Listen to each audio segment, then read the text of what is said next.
So let's talk about college football 26. I'm excited for the game. I'm really excited for the game, to be honest with you. But 2024 was such a great year for the sport of college football. We had the inaugural 12-team playoff and the long-awaited return of the EA Sports College Football Series. I don't think people realize how difficult it was for them to build this game. And when they made the announcements a few years ago, I knew it would take a couple years for them to make this thing because it's a completely different engine. They couldn't use the same code or the same data that they use from NCAA 14, the beloved game. A lot of us think that might be one of the greatest sports games of all time. So they had to rebuild this thing from scratch. And I remember when the game first came out, how many people were complaining, oh, this is broken, that is broken, oh, we waited 10 years for this. It was just a bunch of complaining going on, and quite frankly, it was annoying to hear time and time again. But I mean, I was excited for the series to come back. And for everybody who complained and talk about, you know, the release was poor and, you know, Kenshawn Junkins is broken, College Football 25 was the second highest grossing game in the United States. And even though the initial projections by people was that it wouldn't even outsell Madden, but it ended up being the second highest grossing game in the United States. That's a win, especially not having this game out for years. So it just shows you how much the sport has grown since the release of NCAA 14. The sport has grown immensely. I think the college football playoff has helped with that. I believe that more people are talking about college football more than ever. So kudos to EA Sports, kudos to the crew. This game, in my opinion, was a really good game for not having a game for as long as we had. Like, it felt good. I traveled. I'm a credentialed member of the media, so I get to go to a lot of games. I get to go to a lot of places. And to see that they were able to capture a lot of these things in the game was unreal. But let's discuss the things that I liked in the first one we did. We already talked about some of the things that a lot of people didn't like. But let's discuss the things that I would like to keep. I love the abilities. Other than Kenshawn's junk and spin move, I didn't deem any other player in the game unstoppable. Some of you will probably disagree with me. Well, Jalen Milroe was unstoppable. There was times that I forgot what ability that was. He was able to escape crazy, you know, you playing online head to head. He was able to escape the pocket. But, you know, other than that, I think Nick Harbor was probably one of the earliest cheat codes in the game that people deem. But, you know, whenever I played South Carolina, like, my corners was just backed up. Like, that's what I did. I respected his speed. He had that, what was that ability called? He just fast off the line of scrimmage. It was a platinum badge. Yeah, but other than that, I like the abilities. They didn't seem OP like some of the Madden abilities. Like, if you have a certain speed and what is that? It's like the deep post ability. It's cheating. Like, so I like the way that they had it. In my opinion, other than Kenshawn Junkins' spin move, I like the game. I like the game. It's just that joint was crazy, but they were able to nerf it after a while. The game felt like college football, and I wanted a true college football experience. That is something that I felt like they had to nail year one. It's just year one of the installment. We wanted a perfect game after our 10-year layoff. We weren't going to get that 11-year layoff. We weren't going to get that. So anybody that was expecting that is crazy. We were not going to get a perfect game after 11-year layoff. You tell me, if you work at a job now, right? Let's say you highly proficient. The year now is 2025. 2036, go try to do that job again. You're not going to be as proficient as you are now. It's just not realistic. So people expecting a perfect game after they had to completely rebuild the game, it's just far-fetched. It's just stupid. But what I wanted was a true college football experience. Like I told y'all earlier, I get to travel. I go to games every weekend. And I think this upcoming year, I don't think I'm going to miss. I'll have one by week. Just 1 week I got to see games on TV just to feel, just to be able to capture everything. But other than that, I'll be at a stadium every week, and there'll be some weeks I'll be going to 3 or 4 games. It's just the way it is. But they captured the feeling of college football. You know, being in an NFL stadium and being in a college football stadium, 2 completely different environments. Like, even as a media member, it's 2 different environments. Like, me walking into a college football, you know, stadium with my credential on, it's not as much bells and whistles you got to go through. I went to a Pitt and Clemson game last year when Pitt beat the dog crap out of Clemson, right? I'm sorry, it was Pitt at Syracuse, and Pitt beat the dog crap out of Syracuse last year. And it was just like there were people everywhere. And this is I still call it Three River Stadium, Heinz Field. I don't know what it's called now. But it was there, and the amount of security that they had was probably triple what I see at a normal college football game. It's probably triple. Like, you couldn't go anywhere. Like, typically I go to a college game. Like, we got access to go take pictures of the locker room, get all type of B-roll and stuff that we'll use for shows and things of that nature. And you don't have that access in there. I remember I tried walking to Pitt locker room and get some pictures. They say, nah, you can't go in there. I'm like, God damn, bro. I can't get some pictures in the locker room. Ain't nobody in there. The players is on the field. I just always like to get those type of things and get those, experiences. But like I said, it's just different. Like, if like you've been to a bunch of college games, like if you're in Lincoln, Nebraska, and you go to a Cornhuskers game, and there ain't no NFL team near there, but the closest NFL game, like it's just a different environment. So I think that they were able to do that. And if you remember before the game came out, everybody said, it's just going to be a copy and paste of Madden. It's just going to be a copy and paste of Madden. Play college football 25, then go play Madden. It's a different game. So you beat those. And then everybody want to move the goalposts after that, because that's what people do. People with losers mentality are always going to move the goalposts. Oh, it ain't a copy and paste of a Madden game, but it's broken. Look at this. Look at that. Losers going to have losers mentality. It is what it is. But they captured the feeling of the game. Road to College Football Playoff was a hit, in my opinion. I did not expect that. I didn't expect to like the mode, because sometimes I just wanted to go online like I would in NCAA 14, use a team that wasn't that good, but just because there's a player that I liked on that team, and I could just have fun playing online. But if you play comp, like I play 2K, I love the 2K video game, even though 25 is trash.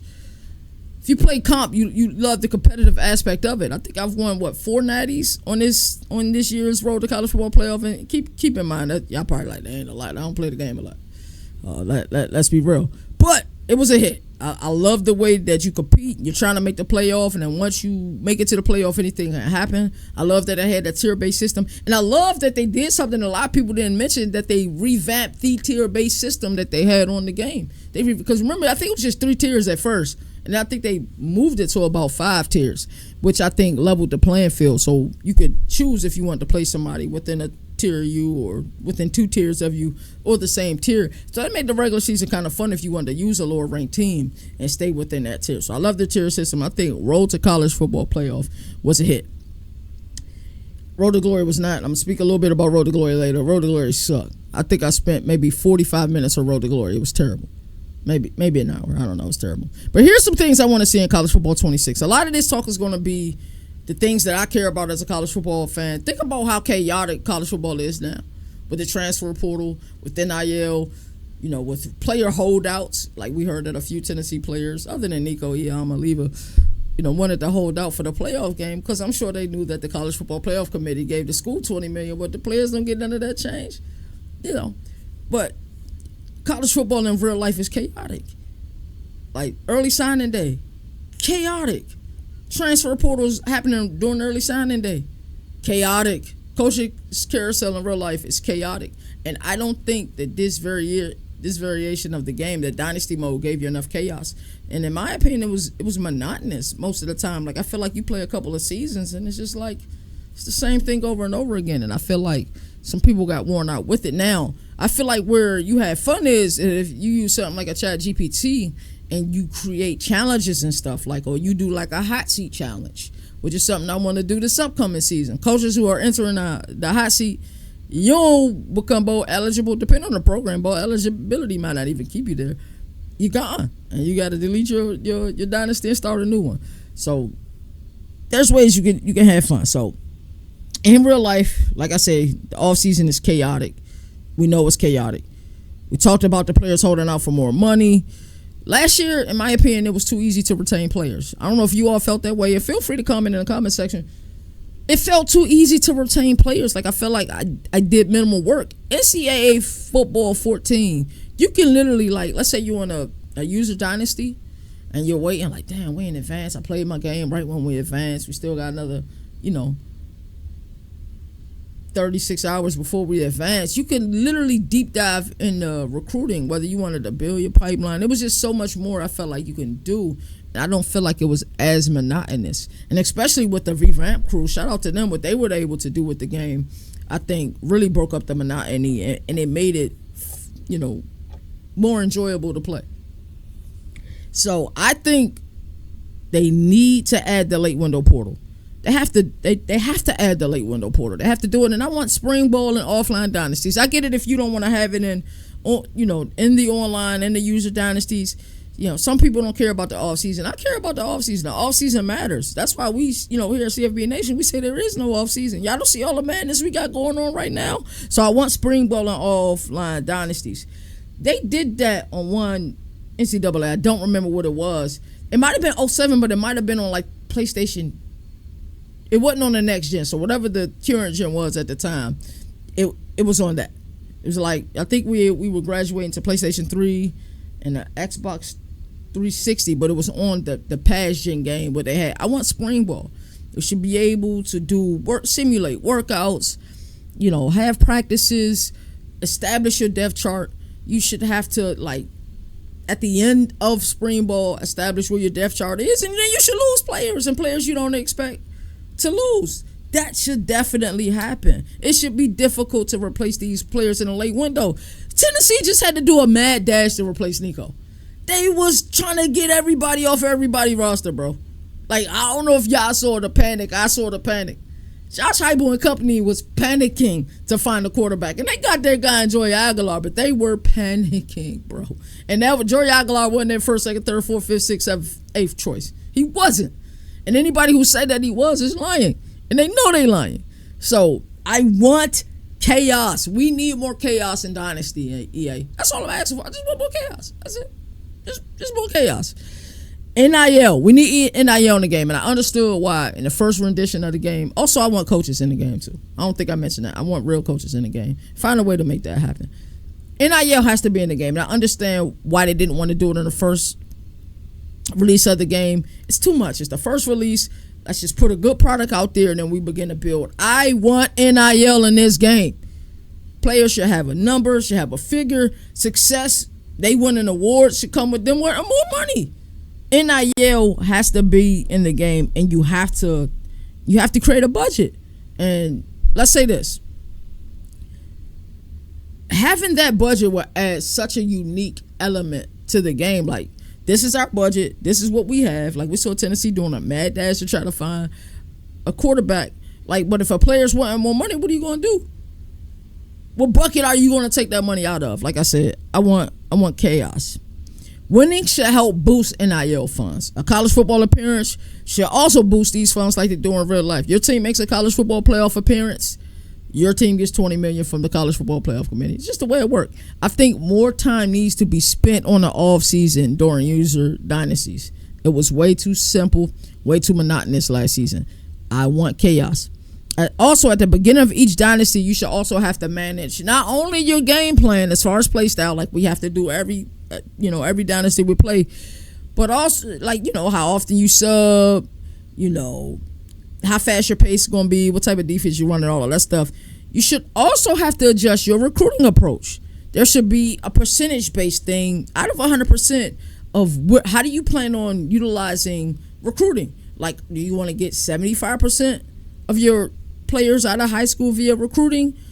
Do you want to get 25 from the transfer portal? Or do you want to kind of use a Deion Sanders approach where it's probably a little too close to comfort for me, but at the end of the day, you should be able to decide that, and you should be able to decide it by position. You should be able to look at your roster, tell, okay, well, this guy's a senior. He's going to be leaving me. What's my plan for replacing him? Are we going to try to replace him via high school, or we going to try to replace him via the portal? These are the decisions that need to happen. Like, it needs to be chaotic. It was just way too easy last season, in my opinion. Road to Glory. I said it earlier. Road to Glory was a huge miss last season. Like I said, I don't think I spent more than 1 hour playing Road to Glory. I really don't. Like, I didn't enjoy it at all. It wasn't enjoyable. And a lot of us was like, damn, why they take high school out of it? Think about how much we could have did with the high school, if they actually had it in the game. And then, like, you start off, you write in college, and yeah, you pick your storyline and how you want to enter it. But like I said, it was just boring to me. It was way too boring. I hated it. So bring back high school. You should start in high school, whether it's an 8-game season, 12-game season, whatever.